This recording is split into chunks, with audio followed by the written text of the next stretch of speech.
हर माह के कृष्ण और शुक्ल पक्ष में एकादशी व्रत रखा जाता है। एकादशी का व्रत भगवान विष्णु को समर्पित होता है। एकादशी पर उपवास रखने से साधक के कष्टों का निवारण होता है।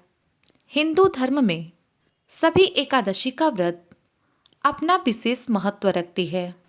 सभी एकादशियों में मोक्षदा एकादशी सबसे खास माना गया है। पंचांग के अनुसार मार्गशीर्ष माह के शुक्ल पक्ष की एकादशी तिथि को मोक्षदा एकादशी का व्रत रखते हैं। इस दिन भगवान विष्णु और माता लक्ष्मी की आराधना करने से साधक के धन धान्य में वृद्धि होती है।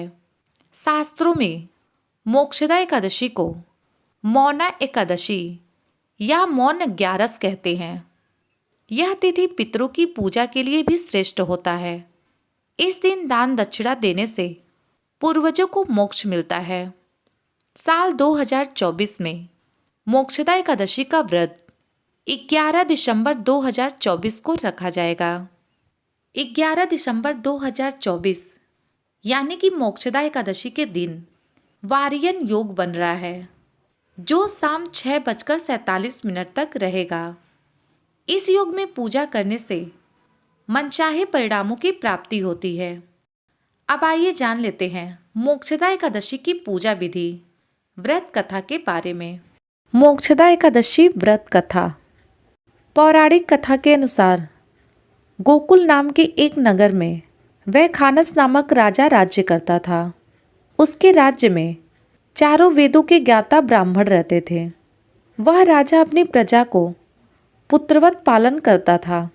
एक बार रात्रि में राजा ने एक स्वप्न देखा कि उसके पिता नरक में हैं और नरक के कष्ट भोग रहे हैं। सुबह होते ही उसने अपने दरबार में विद्वानों को बुलाया और उनसे अपने स्वप्न के बारे में बताया।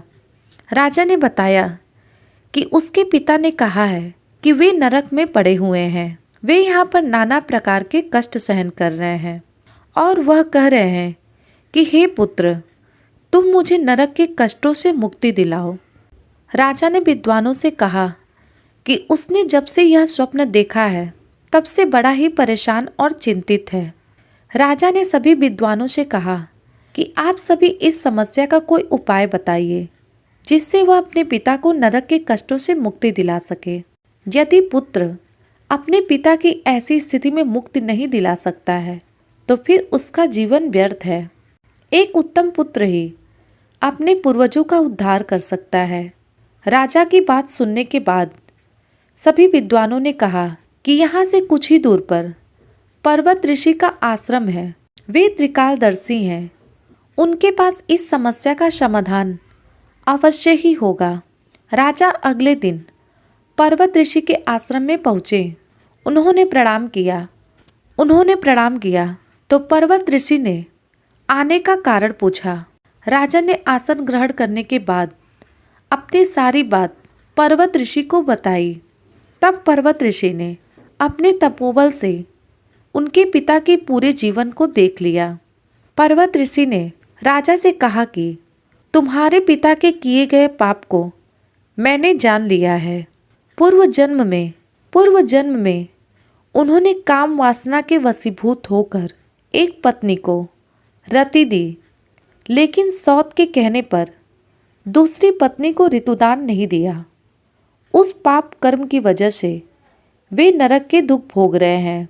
इस पर राजा ने इससे मुक्ति का उपाय पूछा। तब पर्वत ऋषि ने कहा कि हे राजा, तुम मोक्षदा एकादशी व्रत को विधि पूर्वक करो और उसके पूरे फल को अपने पिता के नाम से संकल्प कर दो। इससे तुम्हारे पिता नरक से मुक्त हो जाएंगे। कुछ दिन बाद जब मोक्षदा एकादशी आई तो राजा ने विधि पूर्वक व्रत और पूजन किया। फिर पर्वत ऋषि के बताए अनुसार एकादशी व्रत के पूरे फल को अपने पिता के नाम से संकल्प करा दिया। उस पूरे फल के प्रभाव से उसके पिता नरक से मुक्त हो गए। उन्होंने अपने पुत्र से कहा कि तुम्हारा कल्याण हो। इसके बाद वे स्वर्ग चले गए। दर्शकों, एकादशी का व्रत करने एवं कथा पढ़ने या सुनने मात्र से ही भक्तों की समस्त मनोकामनाएं पूरी होती हैं और श्री हरि विष्णु की कृपा प्राप्त होती है। बोलो विष्णु भगवान की जय।